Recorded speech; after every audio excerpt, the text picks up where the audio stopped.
entré en internet por una cosa que me dijeron, alguien que me insultaba. Entonces, Qué raro. sí, entré en una página de una tal Olaya, se llama Olaya, Remedios Olaya, que dice, tiene ahí un blog y tal, y dice que Marisol rodó sus 2 primeras películas 10 años antes de lo que se estrenaron, y que no fue Marisol, sino que fue ella la intérprete, ¿no? Y, Estamos hablando de un y, blog que se escribe en el frenopático. bueno, y entonces arremete con... a mí solo me llamaba subnormal, no te hagas un... Ese es subnormal, que ni se documenta ni nada. Decía. Entonces había hecho ya las películas y las habían guardado. Dice, bueno, y los actores que intervinieron y el equipo técnico, nunca nadie ha dicho nada, ni... Pero lo decía con unas convicciones y... Lo que es verdad, una cosa que es muy curiosa, que a mí siempre me ha llamado la atención, pero eso es verdad. Marisol, cuando hace la primera película, Un rayo de luz, en 1960, tiene 12 años. No lo parece para nada. Cuando hace la segunda, tiene 13. Y parece que tiene 7 o 8. Cuando hace la tercera, que ya es tómbola, me parece, ya parece una chica de 12. O sea, tuvo un desarrollo, no sé si es que pasó hambre, que parece que pasó algo de hambre en su niñez, pero estaba poquísimo desarrollada cuando hizo las primeras películas. ¿Y qué te hace pensar? Hombre, lo que dice esta mujer es absolutamente No, hombre, absurdo, imposible. No, es una cosa curiosa, no me hace pensar nada, porque, hombre, las películas se rodaron, hay papeles. Pero simplemente es muy curioso que una Marisol de 12 años tenga la pinta, si os acordáis, que tiene en Un rayo de luz, que parece que tiene 7, ¿sí? Es una persona que está muy arrepentida de su pasado.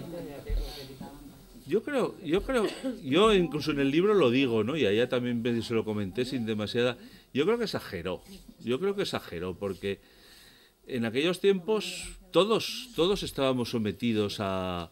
Entonces una chica que efectivamente, que la sacan de la miseria, que tal y cual, pues que como eran los goyanes, que si me hacían hacer esto, que si coartaban mi libertad, que si... Pues así eran las cosas, es que todos vivíamos arrojados por de una manera u otra, ¿no? Yo creo que ella exageró y que la influencia de Gades pues fue muy perniciosa para ella. Y le metió un rollo en la cabeza, que se creyó todas esas cosas, se hizo amiga de Fidel. Por otro lado, debo decir que nadie, que es dificilísimo en una persona que ha triunfado, nadie me habló mal de ella nunca.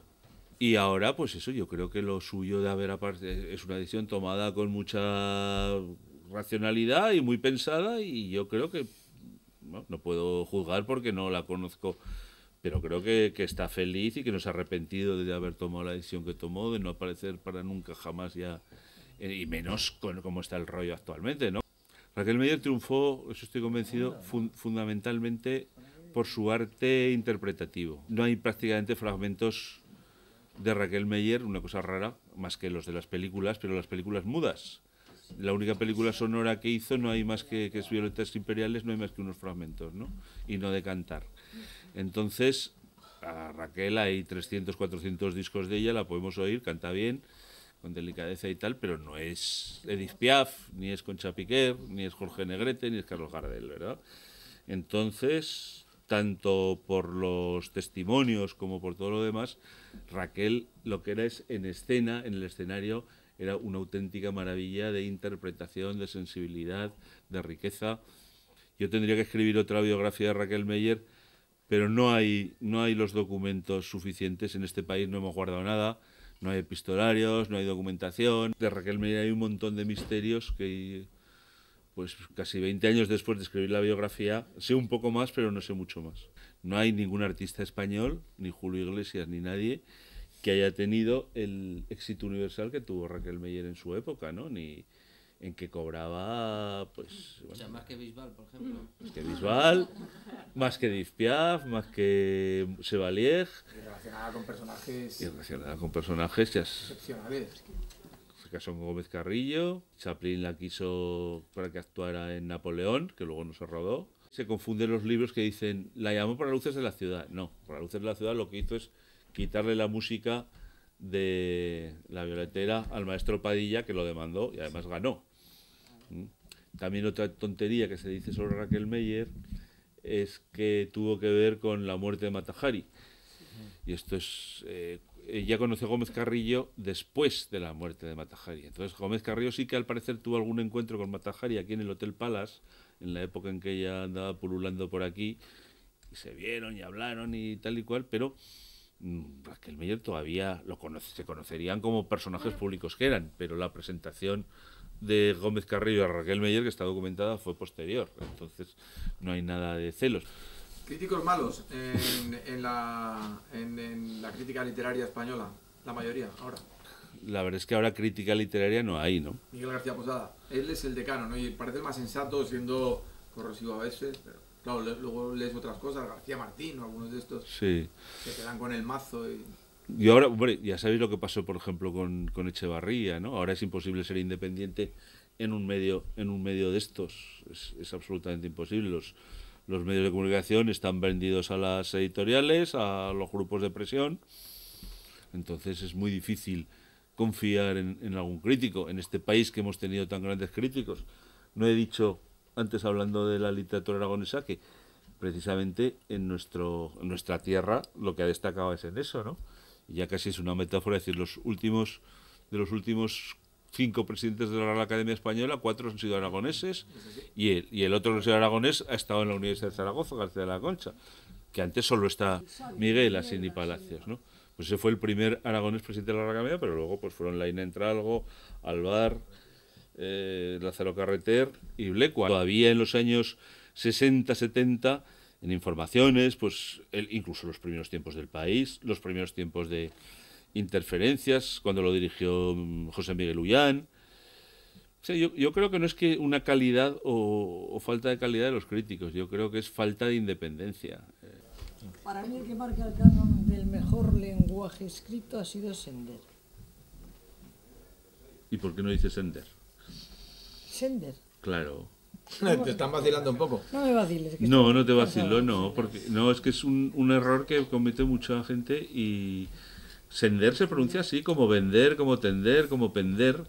Si tuviera acento en la primera E, habría que decir Sender, pero hay que decir Ramón José Sender. Sí, pues es lo que he dicho. Ah, pues así tienes que decirlo. Le ha hecho mucho daño el actor, ¿no? El cómico. Sí. Ah, Raúl Sender. Raúl Sender. Sí, claro. Ah, Bueno, pero es que también se llama También es Sender. de Zaragoza, ¿no? Me llama Sender. También es de Zaragoza. ¿De Zaragoza? Es sobrino. El escritor español que ha escrito las cosas más duras y que probablemente por su dominio del lenguaje no ha necesitado usar palabras fuertes.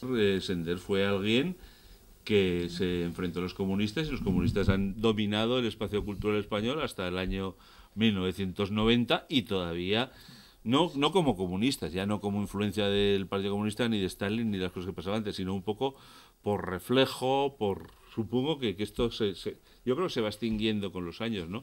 Pero Sender padeció eso ya la campaña que le hizo Andalán cuando llegó a España, o la campaña que le hicieron cuando ganó el Planeta, que efectivamente el Planeta se lo dieron como todos los planetas, por negociación y para que tal y cual, ¿no? Pero es que Vázquez Montalbán lo ganó años después y no pasó absolutamente nada, ¿no? O sea, todo lo que se le dijo a Sender no se le dijo a Vázquez Montalbán. O sea, las cosas son tan evidentes y tan claras que, la verdad, hablar de esto a mí me fatiga un poco porque dices, es que parece que hay que demostrar cosas que están archidemostradas desde el año 40, ¿no?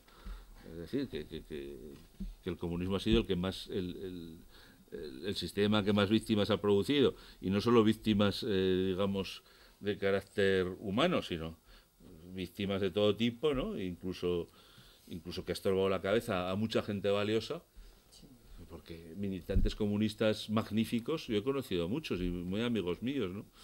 Y te da un poco de pena, pero bueno, eso son cosas de la vida, ¿no? También yo soy ateo, pero he conocido a tantas personas cristianas y muy inteligentes que te decías tú, bueno, ¿y cómo es esta persona tan inteligente y cómo puede creer en Dios? Pues supongo que él pensaba, ¿cómo puede ser esta persona medio inteligente y no creer en Dios? Pues son cosas que pasan. Yo soy senderiana de siempre, desde el primer libro que leí. Que Pues también porque te fue habrá hecho criatura. disfrutar, ¿no? También fue criatura. También sí me lo pasó mi madre, que de vez en cuando me pasaba los libros. Luego, lo mismo que yo ahora se lo paso a mis hijos. Mi padre y mi tío estuvieron en conversación con él para hacer la tesis de Nancy y no les contestó, porque yo he leído la carta, pero la contestó estaba en tratos con alguien y se conoce que se quedó ahí la cosa. Porque él era capaz de contar lo más espantoso Y tenía un sentido de humor tan fino como para escribir la Su tesis. tío era de José Marx. Luis. Sí, Sáenz de ya Heredia, lo sé, ya. Historias de la radio. Se conocieron cuando estuvo Sender aquí. No lo sé, estaba preguntándole a Petón que cuál fue la frase que se organizó aquel jaleo que tiró del mantel y se llevó a toda la mesa de Camilo José Eso se Cela. No, sabe, eso fue eso se sabe. Sí, eso es normal. Sí, eso lo contaba muy bien Pepín Bello. Sí. Se quiso hacer el progre por lo visto Ah, es posible. y dijo algo que seguramente no pensaba, pero le parecería la ocasión adecuada. Y entonces habló algo, no me acuerdo exactamente cuál fue la Dijo frase. ese régimen miserable de los Estados Unidos. Asesinos en masa y no sé qué. Entonces Sender cogió sin contestar. ¡Pum! Cogió el mantel. No, Sí, pues- lo tiró y dijo, si tuviera una pistola en este momento, ¿por qué no tengo una pistola? Delante de testigos digo que si tuviera una pistola en este momento, miserable, te metía un tiro. No, pero yo había oído que... Sí, sí. Muy diplomática. Y se piró. Ah, pero el escándalo fue conocido. El escándalo fue... Y Pepín lo contaba después de la bronca que tuvo con Cela, el propio Pepín, a raíz de lo que dijo Camilo José Cela de Federico García Lorca. Entonces intentó hacer un encuentro, Antonio Garrigues, nuestro amigo, el que estuvo aquí. Antonio Garrigues, hijo. Pepín era uno de los mejores amigos del padre, claro, Gregorio Walker. Que además le acepto su buena intención, pero no le perdone que me pusieran ese brete, que me trajo a Camilo José Cela, que lo primero que hizo, porque era un cobarde, decía Pepín, fue dar marcha atrás y decir que nunca jamás quiso ofender la memoria de Federico García Lorca. Pero en fin. Eso, esto lo cuenta Rafael Borrás, cuya lectura os recomiendo. Y tanto. Rafael Borrás ha escrito 3 libros de memorias y aún escribirá un cuarto sobre su vida de editor, que es muy interesante porque está en el centro de todas las historias literarias españolas desde el año 50, ¿no? Entonces ha publicado ya 3 libros, ha llegado hasta el año 95, 96 y aún creo que publicará un cuarto. Y entonces habla de, lo he leído de otras maneras también, ¿no? Pero él habla de tanques rusos, ¿no? Que dijo Cela, pues ojalá los tanques rusos entren no sé qué. Y entonces Sender se cabró y dijo eso, los tanques rusos entraron y derribaron la Revolución Española y no sé qué, no sé cuánto. Y hizo que mi familia mataron a mi mujer, no sé qué historia. No, Rafael Borrás es un genio. Me corrigió mi primer libro. Ah, sí. Sí, sí. Tomás Borrás, No, se fue Rafael. Rafael Borrás Betriu. de Triana. Bueno. El que se Llegué a inventó, conocer a Tomás el que Borrás. se inventó el éxito de Planeta. Sí, bueno, las colecciones Espejo de España, la colección El Premio Planeta. Se inventó a Gibson. También. Mal invento. Ahora, si hablamos de Tomás Borrás, ese es otro de los olvidados, Ese sí lo he magnífico conocido. escritor, Eso sí lo conocí en Casetia. fascista sin paliativos, pero un gran escritor, olvidado y que, bueno, Contaba unas historias maravillosas. tiene obras que yo creo que es uno de los mejores escritores del siglo.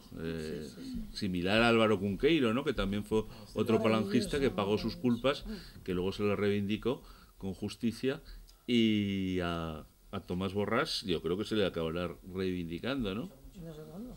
Porque fue un grandísimo escritor en ¿Qué te muchos pareció? géneros. Samuel Ross. Bueno, Samuel Ross me he leído cosas suyas, pero bueno, me parece un buen escritor, pero nada de particular. No creo que ningún escritor falangista en lo que yo conozco, ni Foxá, Ni Sánchez Mazas. ni Sánchez Mazas, por supuesto.